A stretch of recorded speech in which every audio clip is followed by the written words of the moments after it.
halin sa anang original nga assignment ang may 7 ka mga police chief officer sa Antique Police Office. Diyan nga nakalakipan ka may 6 ka mga municipal OIC kag chief of police sa nakalain-laing nga mga munisipyo sa Antique. Kalakip sa mga na-relieve amo si San Jose MPS Chief, Police Major Jeremy Magbanwa, nga gisaylo sa Sibalom MPS. Samtang in Island Magbanwa si Sibalom MPS Chief Lieutenant Major Mona Guillamenez, nga gisaylo bilang OIC kang Provincial Investigation and Detection Management o kon PIDMO. Kalakip man sa na-relieve ang Kaluya MPS Chief nga si Police Captain Tyron Ponce Capinco, nga gisaylo sa may Valderrama MPS, kaabugasong acting MPS Chief nga si Police Captain Unica Joy Porras, nga sa Talad Regional sa may Provincial Anti-Robbery Unit kang Parmo bilang Deputy Chief.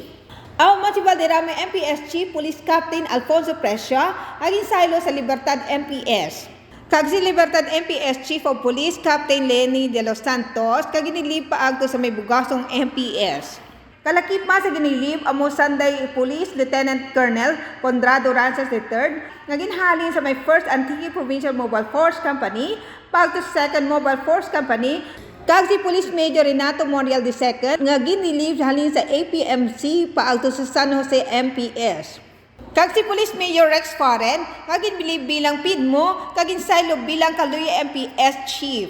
Sunod sa kay Antique Police Community Affairs Development Unit Chief Colonel Willie Diel, ang rason kapag saylo kang assignment amo ang if you have a detour of duty of 2 years or more, there is really a tendency for you to be relieved from your present position. So and then if the chief of police limbawa ko na subject for mandatory schooling na siya bala for career advancement, dapat hindi mo na pagulaton pa nga mag 2 years ka, dapat schooling ka na.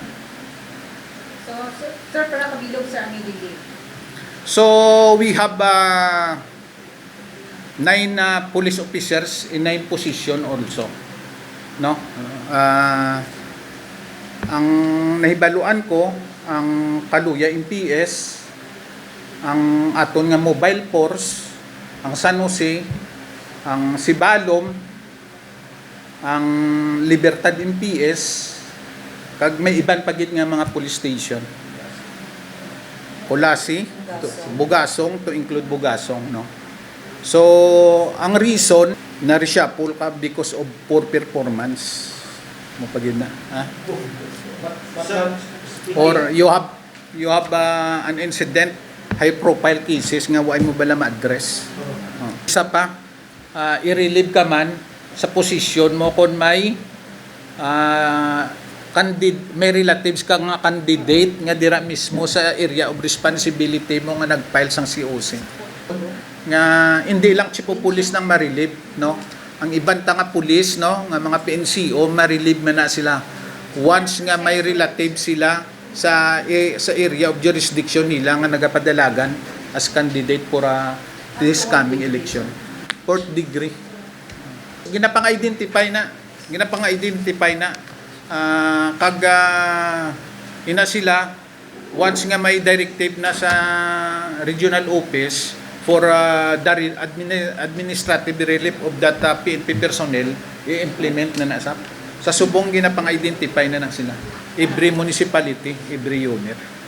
Sir, sa case ng Sibalom, bago pa lang manada si Chief niya ang na-relieve tayo.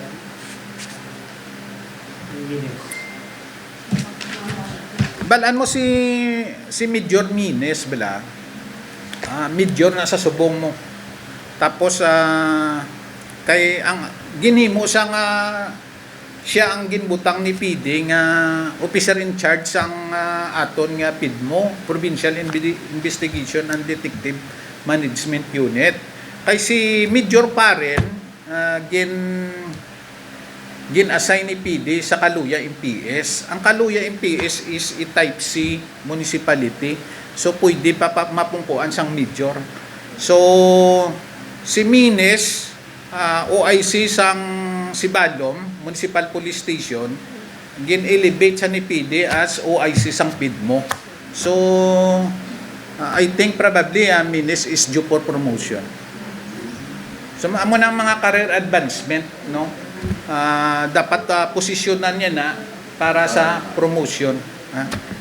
Effective October 10, 2024, ang relieve sang tatlo, just like Major Magbanwa, Captain Tricia, and Captain Lenny de Los Santos and Libertad.